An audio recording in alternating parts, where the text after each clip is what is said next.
I have 8-9, 10-9, so there's something. I stabbed 10-9 on the turn though. But as I said, this guy is rather call happy. This is why we didn't go for one bluff earlier. 8-7 suited, just that short stack this here. Happy to open raise here. So if someone shows that he flats ace king offsuit in the small blind, that's good for hands like that. This is very good. Again, 10-8-8, not my board. It's big blind's board or button's board, so I still go for a check here. Obviously, even though I have it, didn't want to see hearts now, but I actually still want to go big against this guy. And I don't want to go big against this guy. Like in his shoes, I would go for the check raise with all kinds of flush draws now. But yeah, I think always focus on the guy where the value should come from. So I focus on him and just hope that T-board doesn't have anything. This guy has a turn king. This guy has like a one heart hand. He's probably betting flush draws. And now I'm jamming flushes. I couldn't size up on the turn because of that guy.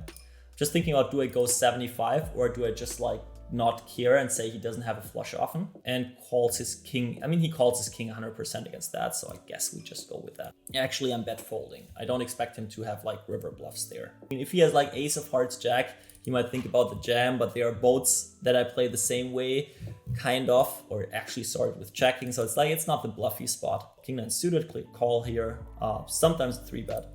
But need to roll something very special to make it happen there. Interesting. Check back ace 5-5. I mean, that's the thing because I have more 5x and he sits on kings, queens, jacks that are not interested in building a huge pot. Yeah, I might chop against the king-queen check down. So I'm not hopeless in this hand. And this is now the question whether that is good enough for a block bet. He still has kings, queens, maybe jacks sometimes. I don't want to call a big bet. That's the big problem. Is he betting like 8-7 6s? Is he playing that like that? And then or 4s, 3s now calling? All 9x's are splitting, but I think I just value bet ace-x, and this has to go in my check call, check decide. Let's see, check and win. Yeah, king queen high, right? One table gun there, but new one added. Lots of table hopping today. Lots of table hopping, and again, just making sure to not miss any action. So I'm super interested in Joker's play top right. I'm interested in Marco's play here. Bottom right, was that a flat with ace-3 suited in the small blind, right? This is something we definitely don't want to miss. If MP min raise, small blind flat, ace-3 suited. Pocket 4 is actually close with the short stacks here because I cannot raise call and it's like not like hitting a set against short stacks is not interesting. But still I'm opening there. I have to fold against that sizing with the implieds I'm having with my stack. What happened here? This is a big pot. Oh, Joker cashed out after he hit the 4. Okay, well played, well played. I mean, he didn't get sucked out, but let's see what happened here. Open raise and a call and then a jam of Manuel, who obviously has them both covered. Nikita going in there with the aces, call, and then the overcall with the pocket 4s. Okay, this is insanity. Okay, so I'm a little scared of like some action with my ace jack suited here, but okay. I thought I'm deep. Okay, we're just rejamming ace-jack suited effectively here, so that's fine. We're getting it in. Wow, I messed up with like the other stack sizes I'm having. This looks pretty good to me. Twice, yeah. I thought I reloaded already, but that was obviously comes after that hand. Nice, 7-6 suited bottom right against a non-full stack, against bigger than 3x. I'm actually folding this hand. That's taking those two down. Check down here against half pot, might be draws that give up. I'm calling my ace high, and now, well, we only lose to a jack and a jack only. Bottom right, 25 bigs. I think I stab. This is a good stabbing size, and then I go all the way. And now I don't expect him to be ever bluffing. He sizes up, so he just has it. That's okay. I go for this, and here we are rejamming pocket 5s. Ooh, that hurts. That hurts. 5s into 6s, 25 pp. I hate those two hands heads up, or like, I mean, actually, I has to play a little more there. 5. And here I gotta call that limp raise. When this is a decent flop to start with. Ooh, someone is on like strong value here. I mean, this is just a good sizing on that board, but I'm a little scared that I have to fold on the turn if he just jams. But yeah, jamming doesn't make sense, even though I have the backdoor flush draw. Yeah, it's just a bad risk reward. Good card for my range because I have 4 5s the same way I have 8 9, but is not good enough of a card that he would slow down. So yeah, check. He has ace highs, king highs that give up in a way, but I don't want to get moved off my equity. I'm checking back straights. I'm checking back 7x. I'm betting like more vulnerable hands. So yeah, I check this one to realize equity and have to bluff the river. As I said, I still have straights. I still have 7x. And I definitely have backdoor flush draws that got there. So if he blocks, I have a fold. If he checks, I have a jam here. And yeah, let's hope for the best that I'm not running into a trap. We just need the ace queen that gives up in a way and is hopefully not randomly catching now. I have 8-9, 10-9, so there's something. I stabbed 10-9 on the turn though. But as I said, this guy is rather call happy. This is why we didn't go for one bluff earlier. Nice. That was an important one. Like those bluffs where you don't have a good feeling, but they need to work actually with the sizing, like more than 60% of the time. That's like really the ones that feel good getting through. Ace-8 of hearts, he always keeps going there. The 10 is not a good out. It's half pot, it's not quarter or third pot. I think I just have to let that go. My 8 out is not really good.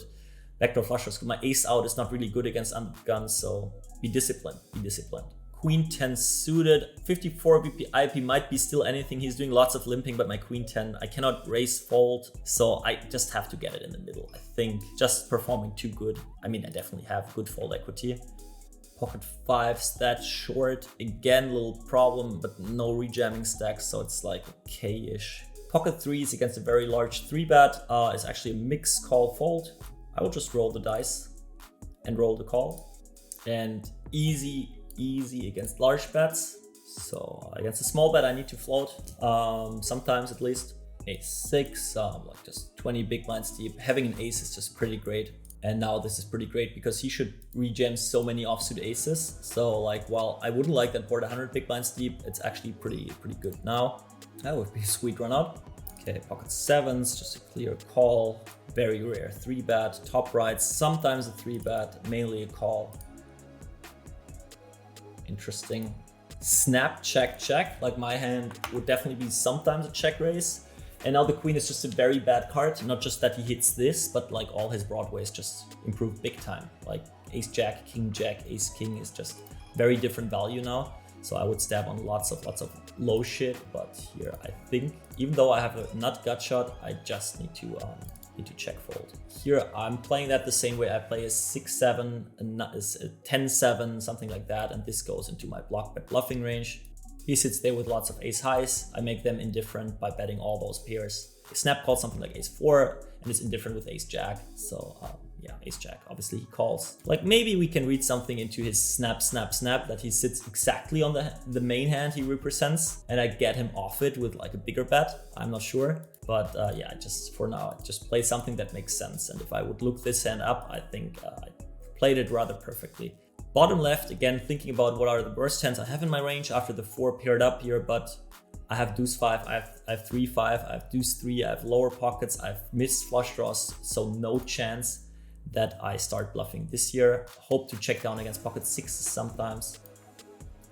Cold 4-bet here. Important to have a sizing that I can still go over the top in theory if he re-raises. So if I make it like 15 now, that wouldn't be the case. I raise 7 actually, so if he raises all in, that's more than those 7, and I can happily, in theory, like this just makes life tougher for him now. Not now, but in case this guy goes all in. Like weird playing a cold 4-bet pot with so tiny sizes. I'm not sure how he should play all his ace kings, because with those tiny sizes, jamming is not really an option. So he probably has more king X than, like, if we play a real cold 4-bet pot, I can bet full range here. Probably not now because he has more king X than usually, just flatting lots of ace kings as well. But still, I think I don't want to split my range here really. And go 20%. He has pocket 10s, he has pocket 8s, he has ace queen suited, so good stuff is happening. Him folding is the best case scenario. Getting the flat there, 25 big blinds deep, always dangerous, might contain some traps there. Definitely the buttons board, he has 6s, 7s, he can trap them, maybe 9s are more of a rejam or 3-bet call. But yeah, all of that is in his range. I have a nut gut shot 2 overs, which is okay for now, let's see.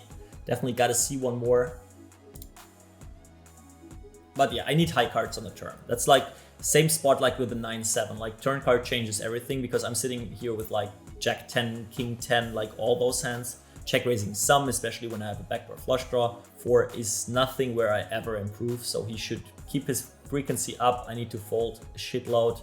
And now the jack is interesting. So I have queen 10, I have king 10, I have jack X of diamonds, I have this and that. I have some aces that I'm check calling. He has like lots of pocket 8s, he has like 9x, so I don't want to block bet. If I have a river jack, I'm betting this size. So this has to go in here. Yeah, I think this is fine. Snap call. He has the river jack. Yeah, that's okay, right? He doesn't want to get check jammed off his equity with that king jack. He rivers it, and ace jack off, so we need to call. And this is a nice outcome. Tries. Actually, no. No cash out. Let's run it. Damn it. Ay, ay, ay. So he doesn't 3-bet too big, Mr. Fat Panda. I guess just probably live player from Macau or someone who's just in Macau. Usually it's like a mix, but against this sizing, I think I need to flat all 7-8 suited. Ooh la la. E2 fade king queen, but since he only should have king queen suited, I'm not too worried. What we're doing here is actually trying to fade the turn card first and then jam turns. Queen, king, ace. Ace is fine, obviously. Queen and king obviously kill my action. Heart is very bad, so I don't want to give up my position by raising now because I get very, very good information. And a paired board is not too great either, so I'm not willing to like stack off all runouts here. So let's give us the 5 of spades and then we get it in on the turn. And yeah, 8 doesn't make things better either. I mean, I have all kinds of ace queens, I have king queens, I have queen jacks, I have queen 10. We're incredibly protected. I can easily call one more street or have to, and then fold. I don't need to call anything but a queen on the river, pretty much. I actually think this is a clear check back, but the check back to snap off rivers, pretty much. Because people should maybe even block bet sets and like have their bluffs, which I doubt. So actually decide the sizing myself and go small here, like to charge his sets or even something like pocket kings, ace king. It's fine if it folds, it has some equity. And then I check back. Yeah, like I'm not expecting to get bluff check raised ever. And this is a fine outcome, right? Even we chopped him off the chop, pretty much. We bluffed him off the chop. I hope you enjoyed this video. If you want to support the channel and stay always up to date, then leave a subscribe here or check out our next video.